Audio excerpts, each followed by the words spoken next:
Welcome to this sales demonstration of the distribution or sales order entry software. The sales order entry software package is an optional module that handles distribution style companies where you can have orders with multiple deliveries, quantity buy breaks, pricing levels, kitting, and we can also handle deposits, quotes, etc.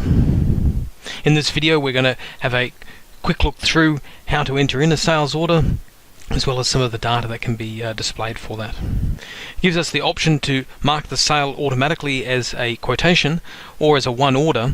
The other statuses will automatically flow as we progress through the sale. We have options to be able to go into sell in stock items, buy-ins and service items. We're going to start with in stock items. We can search for a product to find which item we would like to sell. And I'm going to sell this guide bar here. We're going to sell 100 of these. They're in stock, so they'll be reserved for this order, so that if we've given confirmation to this client that we have stock, that they make sure that they get that allocated to their sale. We can apply discounts if we wish. Once the sale has been entered in there, and in this case we have the stock, we can do a delivery. The system brings up a warning to tell us that this client has an overdue balance on their account. And it brings up a suggestion here that we've got 10,000 of these items in stock and that we wish to grab 100 of them. They're in the head office warehouse location in the default location. We've got the option to print a delivery docket for an area where the client can put their signature to say that they've received that delivery. It pulls through details of the con note number and carrier if we've entered those in. Invoicing out, we select the delivery. It once again warns us if we're over the credit limit and if we've got overdue balances on that account. We have the option to be able to print the invoice in either a portrait format or in a landscape format, depending on how you prefer to send that detail out. These can be also personalized to suit your requirements. Things like putting in your logos is normally done while we're doing implementation of your software. You'll notice that this sale is now marked as being invoiced because we've gone through the delivery or picking stages, got all the way through to invoicing. One of the main reasons that clients need to upgrade from the quick invoicing system to the sales order distribution system is that they're wanting to be able to get a little bit more flexibility with pricing. There is the option to be able to set up contract pricing for a particular client up until a certain date for a particular product and fix the price rate for them. But one of the other options is under a product item that you can set up a number of different buy break levels as well as pricing levels. So I've set up on this product here that costs us normally $5 and that a list client would pay $6.75 for list, trade and wholesale pricing. So $6.75, $6.50 and $5.75. If I go into one of these pricing levels, I've also got the option to be able to set up quantity buy breaks. So if a customer is marked as being a list client, is not marked to be part of a particular level, they will get the option to be able to use this pricing here. So if they order 200 items to 499 items, it will cost them $6.60. 500 to 2,000 items will be $6.50, and then over 2,000 items will cost them $6. When we create sales orders for a client that's at this particular pricing level, it will automatically look at the quantity that they're ordering to determine whether or not there's a buy break for them to be able to work out what the best selling price for them will be. It will give us options to be able to change that selling price and offer further discounts if we wish to. And it will also bring up warnings if, with the discounts that we've offered, we're going to not make any money out of the sale.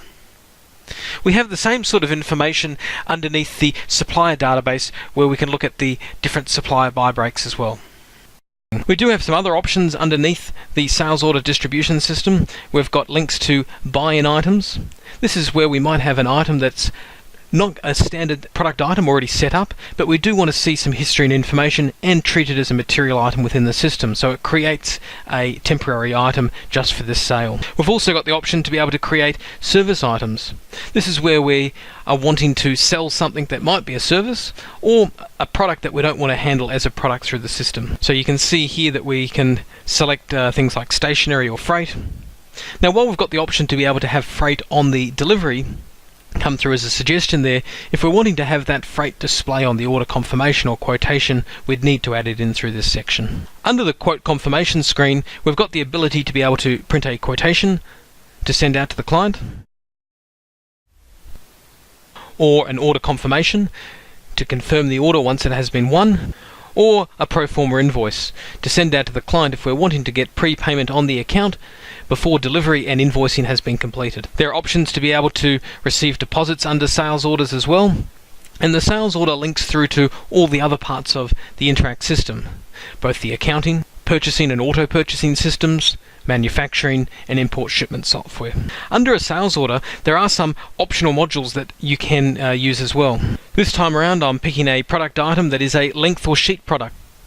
So instead of it asking me at the time that I put in the order what quantity I want, it gives me the option to be able to key in multiple quantities next to each length that's available. So in this case I want some 3 meter lengths. I'll have 5 of them please, and I'll grab some 1.8 meter lengths, 2 of them. The system stores information under this particular product as to what it costs per linear meter and what our sell price would normally be per linear meter, but then has the information underneath here on the different lengths that we have. We also have the option to be able to have the sales order kitting module. When we select a kit item, it gives us the option here to be able to select the quantity of the kit that we want, and it then pulls through the suggested lines of the kit.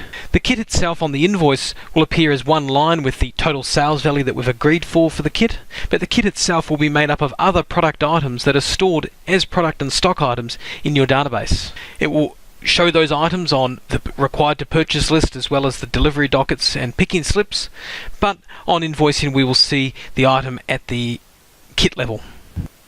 If you have any questions about the sales orders distribution module or any other related modules that we've mentioned in this video, please contact sales@interact.com.au or phone us on 1300 66 26 26. Thank you very much.